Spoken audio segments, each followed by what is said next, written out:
Hey Capricorn, I don't know why I felt compelled to do you guys a sign today, but that's what we're going to do. I don't think it's a good time of day to do a lives, but I do want to get something out to you guys. So sorry about that. I'll get you on a live next time. I'm probably going to end up doing Capricorn and Sagittarius readings today. So how you guys been? Long time no see. I hope everything's been treating you well. I know there's a lot that's been going on in the sky with these past eclipses and things that have been happening, but we're going to see what you guys have going on for September 2018. So if you want to just center in with me, just chill, focus on your breathing, and we're going to ask Spirit to give us the messages. I don't know if that one wanted to come out for Capricorn for the month coming up, September 2018. Did I drop? Oh, 1 second. Can I get this one? Alright, there we go. Alright, lots of major arcana already. What type of metamorphosis are you guys going through? Setting boundaries, which is pretty on brand for your sign. Strength, another major arcana card. I'm going to show you all the cards once I pull them. Just give me a minute. Spirit, what other messages do you have for Capricorn, September 2018? Alright, Spirit of the entire collective. What can you tell me? What kind of advice can you give to Capricorn for this upcoming period? Alright, well, I might just end up getting one more card for you guys. Make it 6. There we go. Okay, I'm going to have to clarify. There's too many major arcanas here. Alright, so the first card that came out was Release. What are we releasing, Capricorn? You guys tell me down below in the comments. It says the end of a phase or a situation, spiritual transformation. I'm going to try to slow down. Time to move on. So you guys know that something is coming to... All right.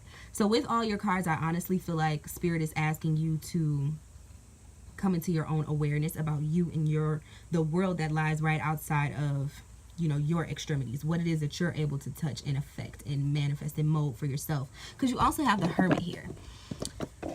So I'm feeling like you're being asked to release some sort of thought process or attachment, major attachment. It could come in the form of like a certain partnership or a certain dogma that you've lived by, that at this point you're being asked to create your own dogma. Having the Hermit and the Emperor right next to each other, that sort of gives me the energy of going into quiet space alone, and then also organizing your thought processes while you're there. So there's a purpose for you going off and sort of twiddling your thumbs and thinking about your life and thinking about how you're living, thinking about what makes you special, because you have the Star card that came out right next to Release. So I feel like it's asking you to release all doubt, release any feelings of not being able or not being good enough or not having the strength, because you also have the Strength card that's sitting right outside of this. But with the Star coming, it lets me know that, you know, you guys are coming into your own. It's the card of Aquarius. So it's about what makes you unique in the world and what characteristics or traits or gifts, talents that you hold that you can pour out onto the world to make it a better place for other people and for yourself and really for humanity. It's sort of like, how can you give? But then there's also this stingy energy. And it's funny. Hi, Capricorn best friend. I was just talking on the phone with her about actually getting out into the world, not being so stingy with your energy, because I have a Capricorn stellium. She is actually a sun in Capricorn, so we relate on so many different levels, and we both have heavy Aquarius in our chart too, so we're sort of like in that little zone of the zodiac. We were born 2 weeks apart, so these two energies sort of give me Capricorn and Aquarius. It's like you have this special thing about yourself, and Aquarius energy is oftentimes kind of shut off, sometimes shy. They like to get things completely rolling before they expose themselves to other people and let their energy flow, let the energy flow in or out. They don't like to accept suggestions or unless they ask you for it. And then this energy is just like somebody that's totally closed off, somebody that's holding on to everything that they have, and they don't want to release anything that they have to give on to anybody else, and they don't want to receive anything new. It is a Pentacle card, so it can center around like finances, security, things that you gather up around yourself, but it's mostly, even finances, even money in essence is just energy. So if you don't have the energy of acceptance or abundance, you're not going to get any money. You understand? You ever look at people and like, how are they just so open to receiving? Some people just understand how money as an energy works, like cash flow. You hear people use those types of terms. People that are higher up in the class system, you know what I'm saying? They understand how to create that cash flow, that energy flow that keeps them afloat with the least effort, I guess I could say. People with a poverty mindset tend to be clenched about money. They hold their awareness for money somewhere down in the stomach, and it has a lot to do with confidence, the confidence to acquire money. If you don't feel like you can acquire something, or if you're not opening yourself up enough at that level to share yourself with people, to share your creativity, it's down by the sacral chakra, by the solar plexus kind of area, I feel like, where we multiply energy, where we learn to receive and give energy. And like I said, it can have a lot to do with your confidence levels. It can have a lot to do with what you perceive your abilities to be, sort of like your gut, your gusto, what, like the balls that you have, your cojones, what, you know, what you're really made of. And I say all that to say that at this point, you have to unclench. You have to release that energy of not being strong enough, because I don't think that you guys have a problem with not feeling strong, but there may be a deficiency there for you, so you may need to strengthen that level. And this is all about, I don't know, when I see the strength card, I think of fire signs, and I think about that same chakra system, like just the will, the passion, the courage, the ability, the gusto to, even if you're not perfectly sure if you're going to be able to succeed at doing A, B, or C, you have the balls to go for it, to go do it, to try. So it's about having that strength, understanding that you will fly. When they say aim for the moon, at least you'll land among the stars, that type of energy. And you will be feeling a little bit more to yourself at this point. Like it's Virgo season, so your sister sign, right? It's about order. Sorry, I'm tilting, y'all. It's about order. It's about what type of divine order you can bring your life into at this moment. And sometimes you have to get into quiet space alone to work out your own kinks, right? Maybe doing some meditation. I always suggest meditation to you guys, but it's more so about learning the breathing techniques to meditation, as opposed to trying to make yourself not think. You'll never, especially as Capricorn, you'll never have a moment where you're not thinking.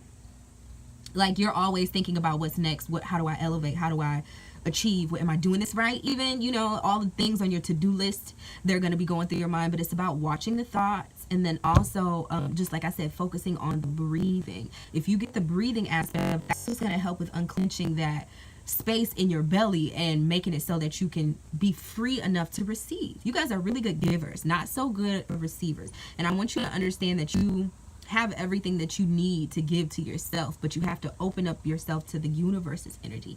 It's not like everything is like, I hate when some people overdo the law of attraction thing, because yes, everything that happens to you has been drawn in by you, but sometimes we don't realize how we block ourselves from things. Like, we're not all knowing creatures, you know. You have to come into knowing with certain things, and I feel like maybe unknowingly you guys have been blocking yourselves off from abundance.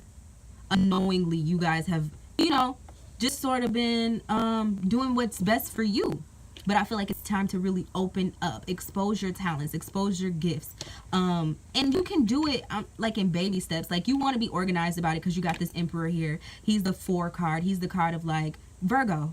In my mind, some people might call him some other sign, but in my recognition, I put Emperor with Virgo, because it's about correcting whatever processes you have in place in order to make the whole machine go. So whether that's you in your career, you in your daily life, you know what I'm saying, like within trying to achieve your dreams and your goals, and start putting things down on paper. And another thing, what I was saying about the to-do thing or whatever, you guys do tend to be overthinkers. So I feel as though if you write things down in an Emperor, it says, what is that? Organization and logic, structure and discipline, leadership, right? You have to have your shit straight if you want to be on that leadership tip. So when you write to-do lists, when you get things out of your mind, when you take the time in your day before anything else happens to pay yourself some time and energy and effort, and you write your to-do list, right? And you get organized, and you have a schedule, and you allow yourself time to do everything on your list, you take the stress from yourself. You don't feel so clenched up, like, am I doing everything that I possibly could be doing? It gives you a chance to release that energy. And also it gives you a quiet strength, because you never realize how much keeping physical plans and like really getting practical with things can boost your confidence, because it's like you don't have to keep everything in your head. Your memory is not all that reliable. Any business person will tell you that. Any millionaire will tell you that. I'm so damn thirsty. But yeah, any millionaire will tell you that. You never rely on your mind to hold on to all your ideas. You want to write things down because you will forget.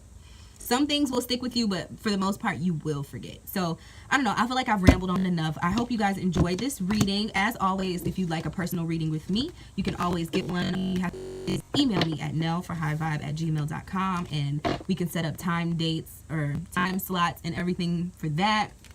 I do offer tarot readings as well as astrological readings. Ooh, what celebrity reading would you guys want to see me do?